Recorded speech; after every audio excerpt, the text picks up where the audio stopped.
Hey guys, sorry that there was no episode last week. If you were looking at the channel at the time, on Sunday, you may have noticed that a video went up. I didn't get a chance to change the name of it, but I was doing a live stream for my birthday, which was last Sunday, which is the day that I usually record Indie Spotlight. So I was live streaming all day, so I apologize for not being able to get the episode up.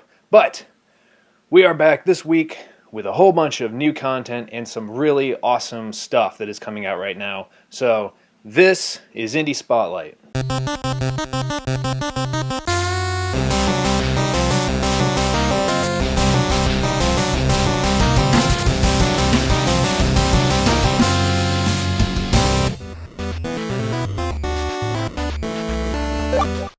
Welcome to Indie Spotlight, the show where we take indie video game news, trailers, and new releases, and we get them out there for you guys to check out. As always, this week we are starting with trailers, and the first trailer that we are showing, we actually showed in our last episode. It's not the same trailer, it's the same game though. The new game from Frictional Games, the people who made Amnesia, have released the first gameplay teaser trailer for what their new project is called, which is SOMA. And it's absolutely amazing, and I'm excited. So, let's take a look.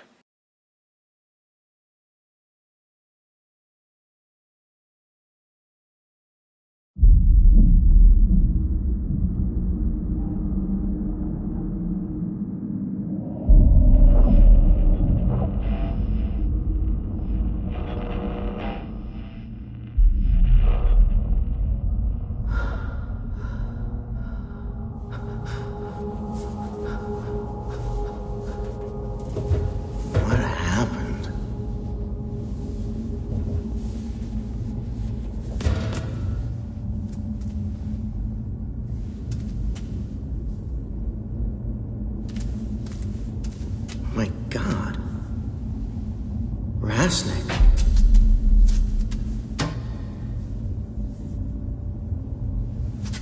What the fuck?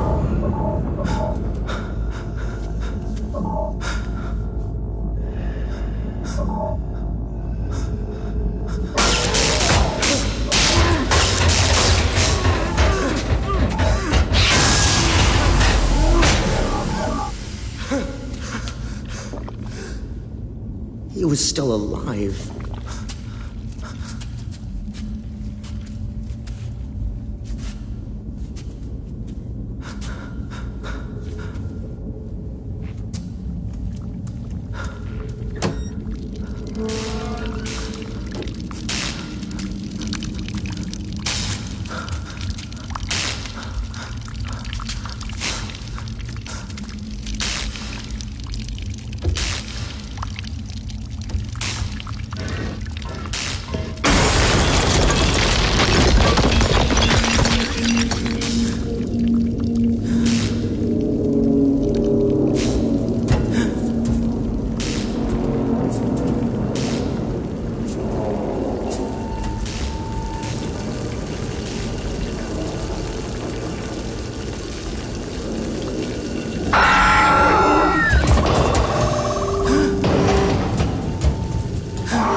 As you can see from this trailer, it looks like it's running in a very similar, if not the same engine as Amnesia, which there's nothing wrong with that. It still is quite impressive. And this one is going to be looking to take on, if we can base it off of what we've seen before with the previous trailers, this is going to have some kind of science fiction aspect to it. There's a lot of crazy stuff going on in this with the use of humans, androids, the integration of organic with synthetic, a whole bunch of stuff that I think, if you remember Machine for Pigs, that Amnesia game, which even wasn't made by Frictional Games, kind of touched on that kind of thing, but not quite as intense as I think this is going to. And I am so excited for this. It looks really amazing. It looks like it's going to be just as frightful as Amnesia, but having an incredibly cool science fiction style storyline. So I am super excited for this, and I can't wait to play it. The next trailer that we have for you this week is Toren.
Toren looks, actually, when I first was watching it, it reminded me very much of like Shadow of the Colossus, or you could say Last Guardian, or any in that trilogy of games. The way it seems to look and the way it seems to play, very reminiscent of it. It looks beautiful. There does seem to be a little bit of some frame rate stuff going on here and there, which I noticed, but otherwise, the game looks freaking awesome. And for an indie development, it looks really, really good. I'm super excited to play it. I don't really even know a whole lot about what it is. The trailer just kind of shows, you know, kind of like a Colossus style beast character thing that we don't know if, I don't know if it's friendly or if it's not, or if it's not and then you befriend it in some way. I don't know, but it looks really cool and I want to try it out when it comes out. Final trailer that we have for you this week is Super Roman Conquest.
As you can see, Super Roman Conquest both has voxel graphics in 3D with also having 2D sprites, and that's an interesting way of playing the game. I think it looks kind of cool.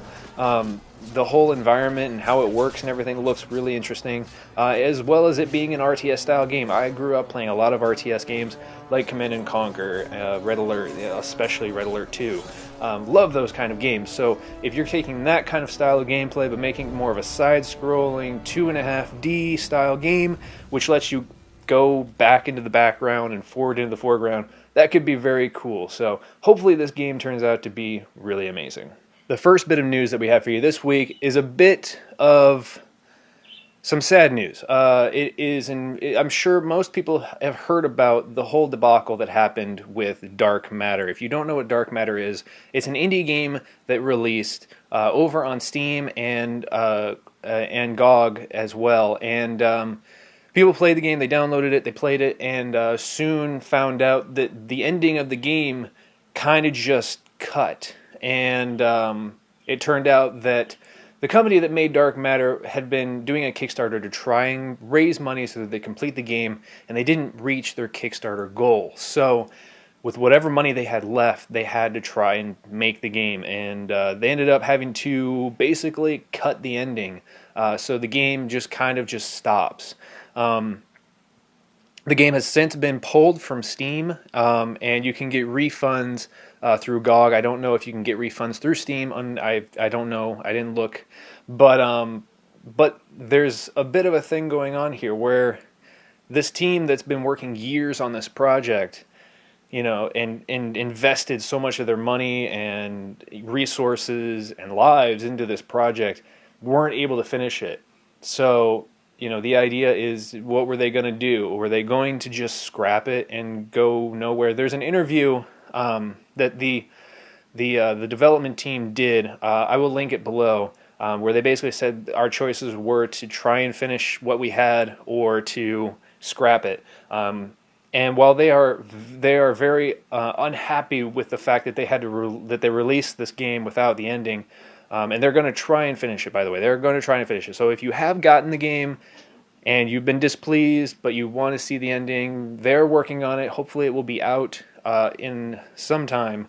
Currently, a company is looking to do kind of a cinematic final video that would finish the game so you can see what the ending's supposed to be. But it raises this question of, what do you think the company should have done? Should they have scrapped it? Should they have done what they did? Should they have done something else? I did see one, I think it was Marcus Beer made a good point of maybe changing it into an episodic game, which isn't a bad idea, but I want to know what you guys think. What do you think should have happened?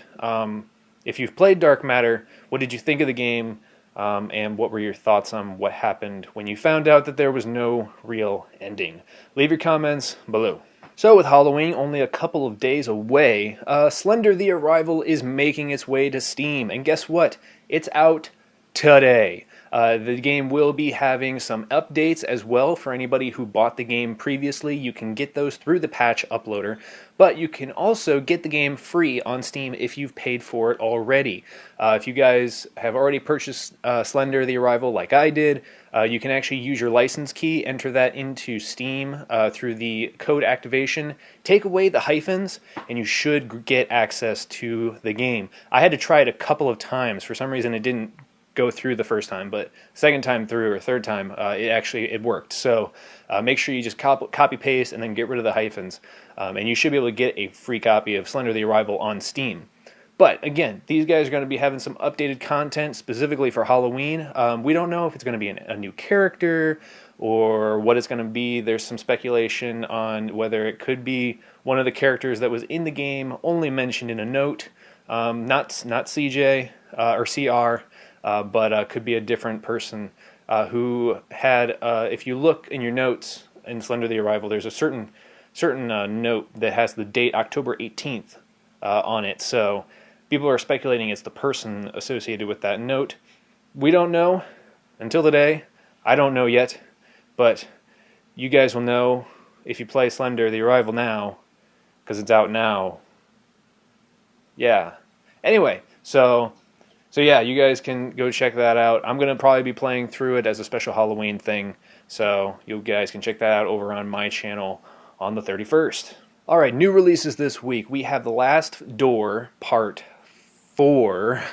We have Plants vs. Zombies 2. We have Forced. And we have The Stanley Parable, which, if you have not played it, is absolutely amazing. I did a playthrough of all of the currently known endings over on my gameplay channel if you guys want to check it out. So I'll leave a link for all of that stuff below, including the gameplay, if you want to check it out. Finally, one last thing I would like to mention. If you guys know what Extra Life is, it's a gaming charity that happens every year, once a year, where you game for 24 hours straight. This year it is on November 2nd, and because that's the day that the hour on time gets pushed back an hour, we are going for 25 hours. And we are doing, this is the third year in a row that I've done it, and I'll be going for the full 25 hours. It will be live streamed over on my Twitch channel, and we are trying to raise $1,000. So if any of you are able to help out, if you can donate any money at all, it would be much appreciated. So we hope that we can see you guys over at the Twitch channel on the 2nd, and hopefully we can raise our goal. So it's gonna be a bit of a task, but I think we're up to it. The last 2 years, the first year we did it, we raised about $400. Last year we raised about $500. So I don't think it's too big of a feat to think that we can't raise $1,000 this year. So if any of you are willing to donate, or if you want to check it out, we're going to be doing some game giveaways. So yeah, and they will be only to people who donate. So you want to be able to donate, and then you'll be put into a pool for some free games. So yeah, fun stuff. But thank you so much for watching this episode of Indie Spotlight. As always, if you have any news, trailers, and new releases you would like to let us know about, you can hit me up at Twitter at twitter.com/Dazerin, Ryan at twitter.com/MasterBlood, or VVGTV at twitter.com/VVGTV. As always, I'm your host, Kyle Locke, and I will see you next week when we talk more about indie video game news, trailers, and new releases.